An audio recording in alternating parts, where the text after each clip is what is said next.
परमात्मने नमः। यथार्थ गीता श्रीमद् भगवत गीता अथ पंचदशो अध्याय। महापुरुषों ने संसार को विभिन्न दृष्टांतों से समझाने का प्रयास किया है। किसी ने इसी को भवाटवी कहा तो किसी ने संसार सागर कहा।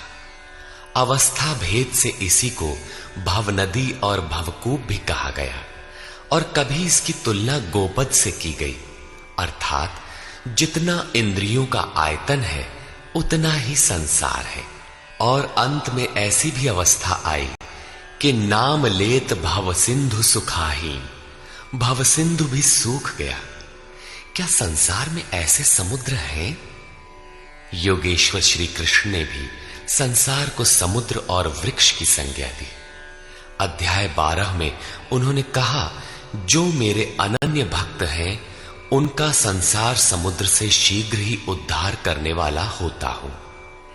यहां प्रस्तुत अध्याय में योगेश्वर श्री कृष्ण कहते हैं कि संसार एक वृक्ष है। इसको काटते हुए ही योगी जन उस परम पद को खोजते हैं। देखें, श्री भगवान वाच।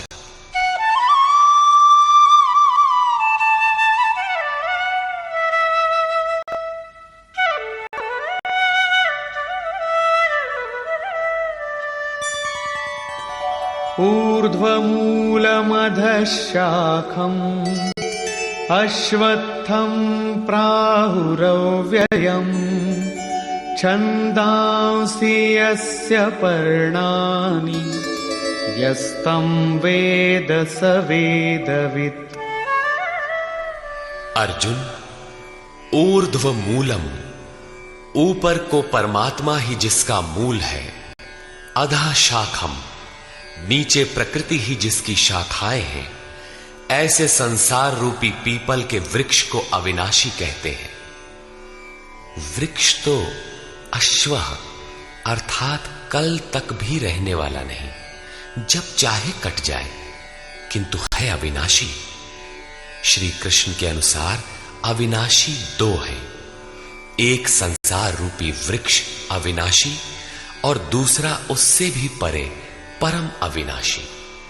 वेद इस अविनाशी संसार विटप के पत्ते कहे गए हैं। जो पुरुष इस संसार रूपी वृक्ष को अर्थात देखते हुए विदित कर लेता है वो वेद का ज्ञाता है। जिसने उस संसार वृक्ष को जाना है उसने वेद को जाना है, न कि ग्रंथ पढ़ने वाला।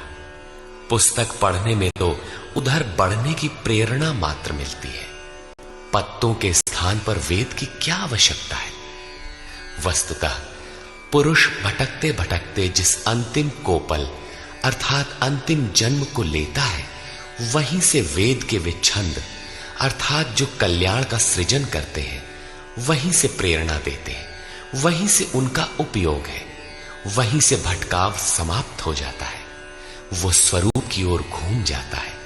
तथा अधश्चोर्ध्वं प्रसृतास्तस्य शाखा गुणप्रवृद्धा विषयप्रवाला अधश्च मूलान्यनुसन्ततानि कर्मानुबन्धीनि मनुष्यलोके। उस संसार वृक्ष की तीनों गुणों के द्वारा बढ़ी हुई विषय और भोग रूप कोपलों वाली शाखाएं नीचे और ऊपर सर्वत्र फैली हुई है। नीचे की ओर कीट पतंग पर्यंत और ऊपर देव भाव से लेकर ब्रह्मा पर्यंत सर्वत्र फैली हुई है, तथा केवल मनुष्य योनि में कर्मों के अनुसार बांधने वाली है। अन्य सभी योनियां भोग भोगने के लिए है। मनुष्य योनि ही कर्मों के अनुसार बंधन तैयार करती है।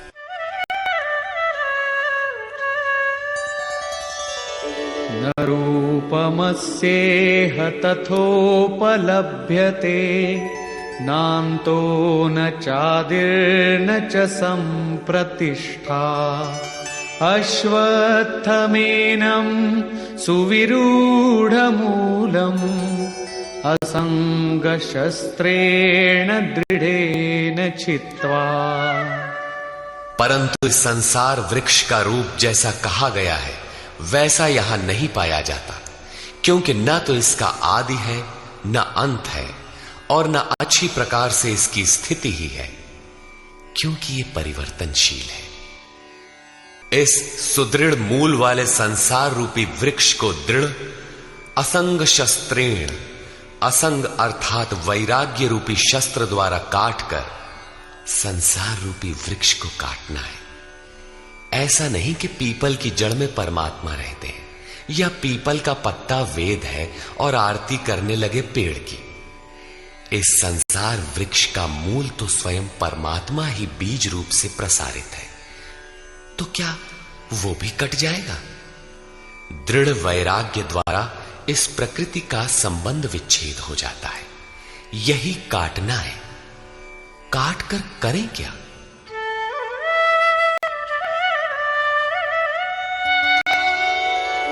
ततः पदं तत्परिमार्गितव्यम् यस्मिन् गता न निवर्तन्ति भूयः तमेव चाद्यं पुरुषं प्रपद्ये यतः प्रवृत्ति प्रसृता पुराणी। दृढ़ वैराग्य द्वारा संसार विटप को काटने के उपरांत उस परम पद परमेश्वर को अच्छी प्रकार खोजना चाहिए, जिसमें गए हुए पुरुष फिर पीछे संसार में नहीं आते, अर्थात पूर्ण निवृत्ति प्राप्त कर लेते हैं। किंतु उसकी खोज किस प्रकार संभव है?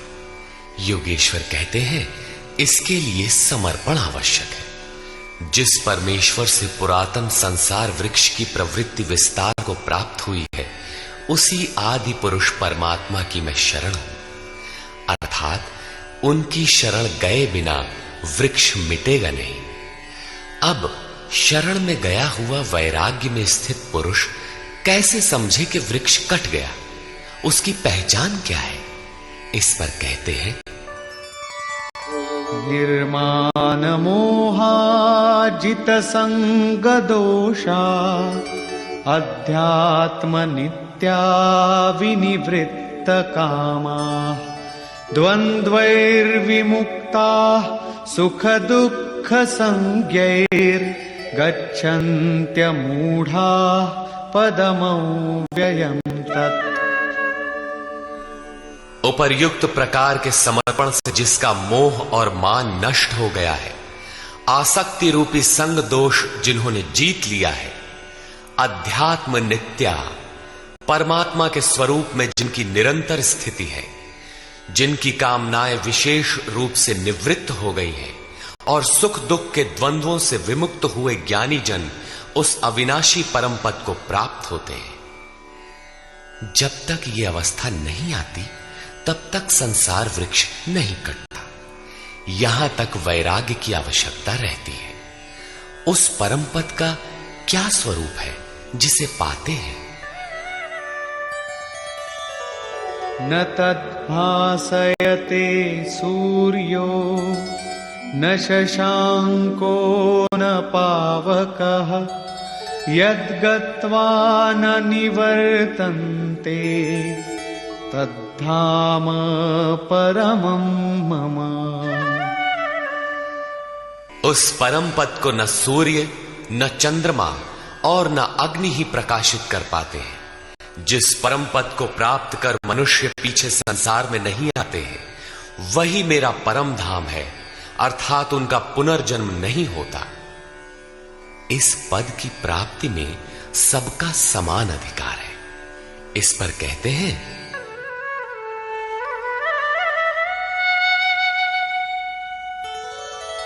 ममैवांशो जीवलोके जीवभूतः सनातनः मनः षष्ठानीन्द्रियाणि प्रकृतिस्थानि कर्षति। जीवलोके अर्थात इस देह में, अर्थात शरीर ही लोक है। ये जीवात्मा मेरा ही सनातन अंश है और वही इन त्रिगुणमयी माया में स्थित हुई मन सहित पांचों इंद्रियों को आकर्षित करता है। भला कैसे? शरीरं यदवाप्नोति यच्चाप्युत्क्रामतीश्वरः गृहीत्वैतानि संयाति वायुर्गन्धानि वाशयात्। जिस प्रकार वायु गंध के स्थान से गंध को ग्रहण करके ले जाता है, ठीक उसी प्रकार देह का स्वामी जीवात्मा जिस पहले शरीर को त्यागता है, उससे मन और 5 ज्ञानेंद्रियों के कार्यकलापों को ग्रहण करके अर्थात आकर्षित करके साथ लेकर फिर जिस शरीर को प्राप्त होता है उसमें जाता है। जब अगला शरीर तत्काल निश्चित है तो आटे का पिंड बनाकर किसे पहुंचाते हो? लेता कौन है?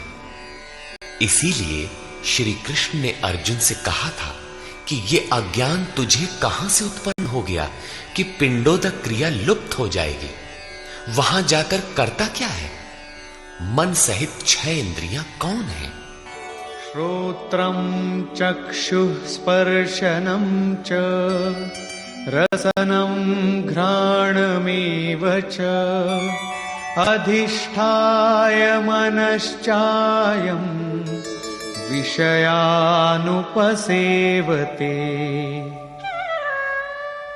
उस शरीर में स्थित होकर ये जीवात्मा कान, आंख, त्वचा, जिह्वा, नासिका और मन का आश्रय लेकर अर्थात इन सब के सहारे ही विषयों का सेवन करता है, किंतु ऐसा दिखाई नहीं पड़ता, सब उसे देख नहीं पाते। इस पर श्री कृष्ण कहते हैं, उत्क्रामन्तं स्थितं वापि भुञ्जानं वा गुणान्वितं विमूढानानुपश्यन्ति पश्यन्ति ज्ञानचक्षुषः। शरीर छोड़कर जाते हुए, शरीर में स्थित हुए, विषयों को भोगते हुए अथवा तीनों गुणों से युक्त हुए भी जीवात्मा को विशेष मूढ़ अज्ञानी नहीं जानते। केवल ज्ञान रूपी नेत्र वाले ही उसे जानते हैं, देखते हैं। ठीक ऐसा ही है। अब वो दृष्टि कैसे मिले? आगे देखें।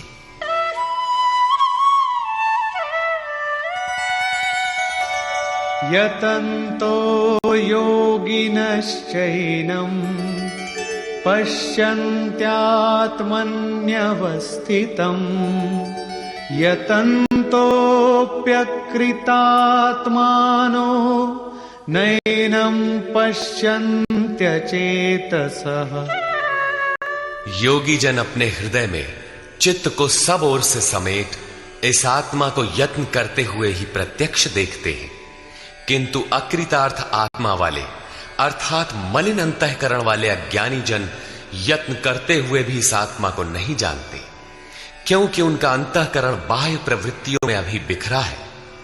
चित्त को सब ओर से समेटकर अंतरात्मा में यत्न करने वाले भाविक जन ही उसे पाने के योग्य होते हैं। अतः अंतःकरण से सतत सुमिरण आवश्यक है। अब उन महापुरुषों के स्वरूप में जो विभूतियां पाई जाती हैं, जो पीछे बता भी आए हैं, उन पर प्रकाश डालते हैं।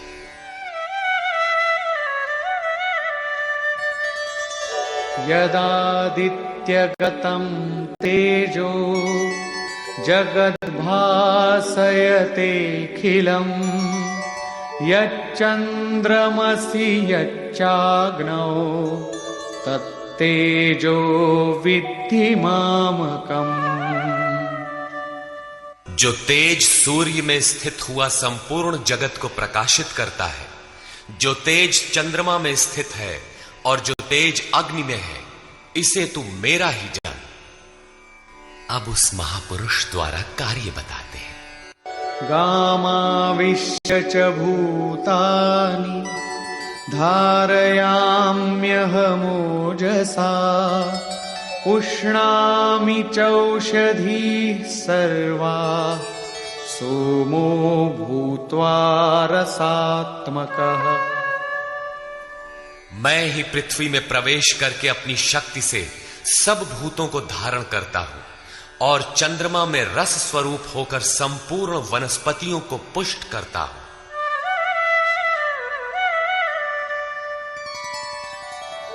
अहं वैश्वानरो भूत्वा प्राणिनां देहमाश्रितः प्राणापानसमायुक्तः पचाम्यन्नं चतुर्विधम्।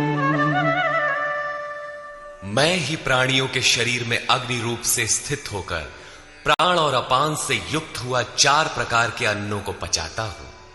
अध्याय 4 में स्वयं योगेश्वर श्री कृष्ण ने इंद्रियाग्नि, संयमाग्नि, योगाग्नि, प्राण अपानाग्नि, ब्रह्माग्नि इत्यादि 13-14 अग्नियों का उल्लेख किया, जिनमें सबका परिणाम ज्ञान है। ज्ञान ही अग्नि है।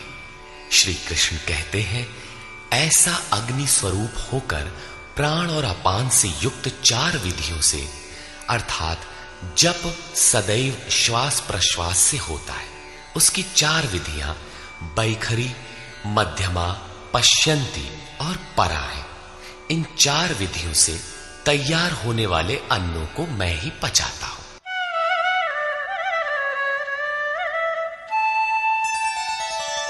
सर्वस्य चाहं हृदि सन्निविष्टो मत्तः स्मृतिर्ज्ञानमपोहनं च वेदैश्च सर्वैरहमेव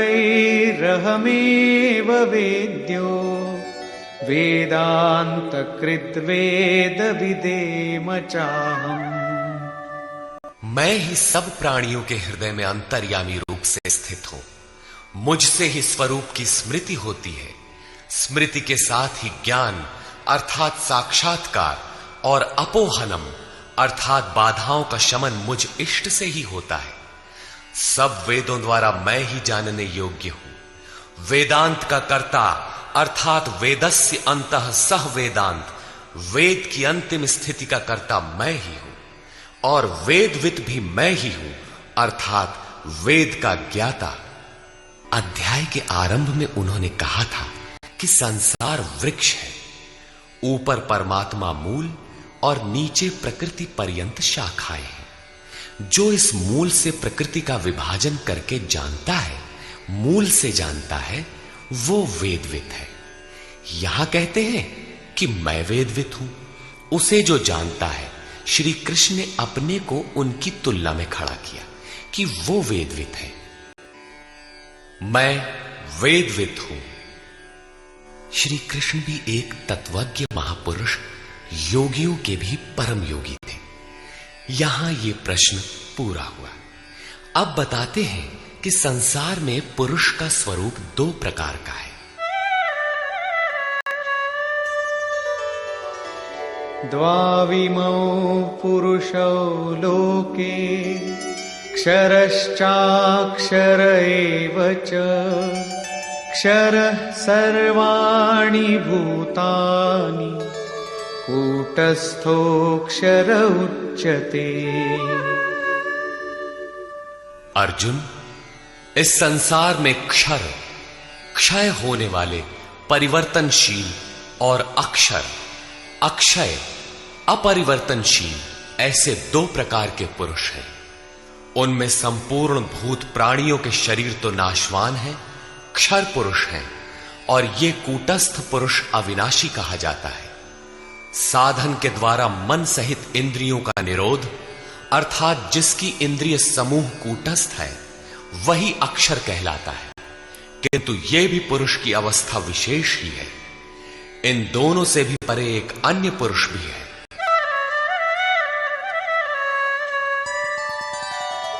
उत्तमः पुरुषस्त्वन्यः परमात्मेत्युदाहृतः यो लोकत्रयमाविश्य बिभर्त्यव्यय ईश्वरः। उन दोनों से अति उत्तम पुरुष तो अन्य ही है, जो तीनों लोकों में प्रवेश करके सबका धारण पोषण करता है। और अविनाशी परमात्मा ईश्वर ऐसे कहा गया है। परमात्मा अव्यक्त, अविनाशी, पुरुषोत्तम इत्यादि उसके परिचायक शब्द हैं। वस्तुतः ये अन्य ही है, अर्थात अनिर्वचनीय है। ये क्षर अक्षर से परे महापुरुष की अंतिम अवस्था है, जिसको परमात्मा इत्यादि शब्दों से इंगित किया गया है, किंतु वो अन्य है, अर्थात अनिर्वचनीय है। उसी स्थिति में योगेश्वर श्री कृष्ण अपना भी परिचय देते हैं, यथा यस्मात्क्षरमतीतोऽहम् अक्षरादपि चोत्तमः अतोऽस्मि लोके वेदे च प्रथितः पुरुषोत्तमः। उपर्युक्त नाशवान परिवर्तनशील क्षेत्र से सर्वथा अतीत हूं और अक्षर अविनाशी कूटस्थ पुरुष से भी उत्तम हूं, इसलिए लोक और वेद में पुरुषोत्तम नाम से प्रसिद्ध हूं।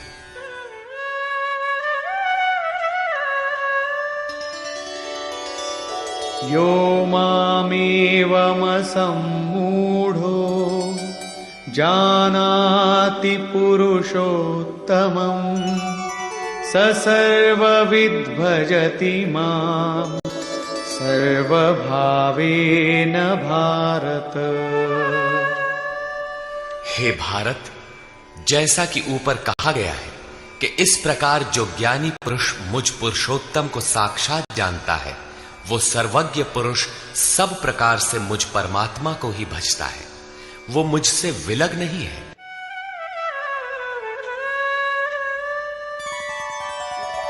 इति गुह्यतमं शास्त्रम् इदमुक्तं मया नघ एतद्बुद्ध्वा बुद्धिमान् स्यात् कृतकृत्यश्च भारत। हे निष्पाप अर्जुन, इस प्रकार ये अति गोपनीय शास्त्र मेरे द्वारा कहा गया। इसको तत्व से जानकर मनुष्य पूर्ण ज्ञाता और कृतार्थ हो जाता है। अतः योगेश्वर श्री कृष्ण की ये वाणी स्वयं में पूर्ण शास्त्र है। श्री कृष्ण का ये रहस्य अत्यंत गुप्त था। उन्होंने केवल अनुरागियों से बताया। ये अधिकारी के लिए ही है। श्री कृष्ण का ये स्वरूप सबके लिए था भी नहीं। कोई उन्हें राजा, कोई दूत, तो कोई यादव ही मानता था, किंतु अधिकारी अर्जुन से उन्होंने कोई दुराव नहीं रखा। उसने पाया कि वो परम सत्य पुरुषोत्तम नहीं। दुराव रखते तो उसका कल्याण ही ना होता। यही विशेषता प्राप्ति वाले प्रत्येक महापुरुष में पाई गई। रामकृष्ण परमहंस देव एक बार बहुत प्रसन्न थे। भक्तों ने पूछा, आज तो आप बहुत प्रसन्न हैं? बोले, आज मैं वो परमहंस हो गया। उनके समकालीन कोई अच्छे महापुरुष परमहंस थे, उनकी ओर संकेत किया। कुछ देर बाद वो मन क्रम वचन से विरक्ति की आशा से अपने पीछे लगे साधकों से बोले, देखो, अब तुम लोग संदेह न करना, मैं वही राम हूं जो त्रेता में हुए थे, वही कृष्ण हूं जो द्वापर में हुए थे। मैं उन्हीं की पवित्र आत्मा हूं, वही स्वरूप हूं। यदि पाना है तो मुझे देखो। ठीक इसी प्रकार पूज्य गुरु महाराज भी सबके सामने कहा करते थे, हो, हम भगवान के दूत हैं। जे सचहू का संत है वो भगवान का दूत है। हमारे द्वारा ही उनका संदेशा मिलता है। पूज्य महाराज जी सबसे तो इतना ही कहते थे, न किसी विचार का खंडन न मंडन, किंतु जो विरक्ति में पीछे लगे थे उनसे कहते थे, केवल मेरे स्वरूप को देखो। यदि तुम्हें उस परम तत्व की चाह है तो मुझे देखो, संदेह मत करो। बहुतों ने संदेह किया तो उनको अनुभव में दिखाकर उन बाह्य विचारों से हटाकर अपने स्वरूप में लगाया। वे अद्यावधि महापुरुष के रूप में अवस्थित हैं। इसी प्रकार श्री कृष्ण की अपनी स्थिति गोपनीय तो थी, किंतु अपने अनन्य भक्त पूर्ण अधिकारी अनुरागी अर्जुन के प्रति उन्होंने उसे प्रकाशित किया। हर भक्त के लिए संभव है, महापुरुष लाखों को उस रास्ते पर चला देते हैं। निष्कर्ष, इस अध्याय के आरंभ में योगेश्वर श्री कृष्ण ने बताया कि संसार एक वृक्ष है, पीपल जैसा वृक्ष है। पीपल एक उदाहरण मात्र है। ऊपर इसका मूल परमात्मा और नीचे प्रकृति पर्यंत इसकी शाखाएं प्रशाखाएं हैं। जो इस वृक्ष को मूल सहित विदित कर लेता है वह वेदों का ज्ञाता है। इस संसार वृक्ष की शाखाएं ऊपर और नीचे सर्वत्र व्याप्त हैं और मूलानि, उसकी जड़ों का जाल भी ऊपर और नीचे सर्वत्र व्याप्त है, क्योंकि वह मूल ईश्वर है और वही बीज रूप से प्रत्येक जीव हृदय में निवास करता है। योगेश्वर श्री कृष्ण के अनुसार संसार वृक्ष है जिसका मूल सर्वत्र है और शाखाएं सर्वत्र हैं। कर्मानुबंधीनि मनुष्य लोके, कर्मों के अनुसार केवल मनुष्य योनि में बंधन तैयार करता है, बांधता है। अन्य योनियां तो इन्हीं कर्मों के अनुसार भोग भोगती हैं। अतः दृढ़ वैराग्य रूपी शस्त्र द्वारा इस संसार रूपी पीपल के वृक्ष को तू काट और उस परम पद को ढूंढ जिसमें गए हुए महर्षि पुनर्जन्म को प्राप्त नहीं होते। कैसे जाना जाए कि संसार वृक्ष कट गया? योगेश्वर कहते हैं कि जो मान और मोह से सर्वथा रहित है, जिसने संग दोष जीत लिया है, जिसकी कामनाएं निवृत्त हो गई हैं और जो द्वंद्व से मुक्त है, वह पुरुष उस परम तत्व को प्राप्त होता है। उस परम पद को न सूर्य, न चंद्रमा और न अग्नि ही प्रकाशित कर पाते हैं। वह स्वयं प्रकाश रूप है, जिसमें गए हुए पीछे लौट कर नहीं आते। वह मेरा परम धाम है, जिसे पाने का अधिकार सबको है, क्योंकि यह जीवात्मा मेरा ही शुद्ध अंश है। शरीर का त्याग करते समय जीवात्मा मन और पांचों ज्ञानेंद्रियों के कार्यकलापों को लेकर नए शरीर को धारण करता है। संस्कार सात्विक है तो सात्विक स्तर पर पहुंच जाता है, राजसी है तो मध्यम स्थान पर और तामसी रहने पर जघन्य योनियों तक पहुंच जाता है तथा इंद्रियों के अधिष्ठाता मन के माध्यम से विषयों को देखता और भोगता है। यह दिखाई नहीं पड़ता, इसे देखने की दृष्टि ज्ञान है। कुछ याद कर लेने का नाम ज्ञान नहीं है। योगी जन हृदय में चित्त को समेटकर प्रयत्न करते हुए ही उसे देख पाते हैं। अतः ज्ञान साधन गम्य है। हां, अध्ययन से उसके प्रति रुझान उत्पन्न होती है। संशय युक्त अकृतात्मा लोग प्रयत्न करते हुए भी उसे देख नहीं पाते। यहां प्राप्ति वाले स्थान का चित्रण है। अतः उस अवस्था की विभूतियों का प्रवाह स्वाभाविक है। उन पर प्रकाश डालते हुए योगेश्वर श्री कृष्ण कहते हैं कि सूर्य और चंद्रमा में मैं ही प्रकाश हूं, अग्नि में मैं ही तेज हूं, मैं ही प्रचंड अग्नि रूप से 4 विधियों से परिपक्व होने वाले अन्न को पचाता हूं। श्री कृष्ण के शब्दों में अन्न एकमात्र ब्रह्म है। अन्नम ब्रह्मेति व्यजानात्, जिसे प्राप्त कर यह आत्मा तृप्त हो जाती है। बैखरी से परापर्यंत अन्न पूर्ण परिपक्व होकर पच जाता है, वह पात्र भी खो जाता है। इस अन्न को मैं ही पचाता हूं, अर्थात सद्गुरु जब तक रथी न हो तब तक यह उपलब्धि नहीं होती। इस पर बल देते हुए योगेश्वर श्री कृष्ण पुनः कहते हैं कि संपूर्ण प्राणियों के अंतर्देश में स्थित होकर मैं ही स्मृति दिलाता हूं। जो स्वरूप विस्मृत था उसकी स्मृति दिलाता हूं। स्मृति के साथ मिलने वाला ज्ञान भी मैं ही हूं। उसमें आने वाली बाधाओं का निदान भी मुझसे होता है। मैं ही जानने योग्य हूं और विदित हो जाने के बाद जानकारी का अंत करता भी मैं ही हूं। कौन किसे जाने? मैं वेदविद हूं।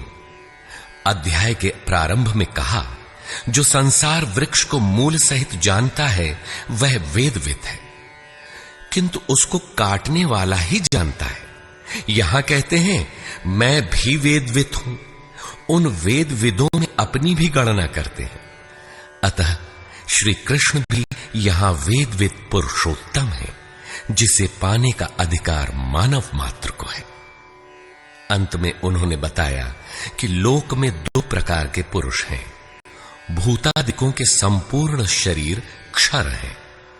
मन की कूटस्थ अवस्था में यही पुरुष अक्षर है, किंतु है द्वंद्वात्मक और इससे भी परे जो परमात्मा, परमेश्वर, अव्यक्त और अविनाशी कहा जाता है, वह वस्तुतः अन्य ही है।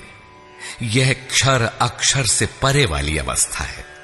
यही परम स्थिति है। इससे संगत करते हुए कहते हैं कि मैं भी क्षर अक्षर से परे वही हूं, इसलिए लोग मुझे पुरुषोत्तम कहते हैं।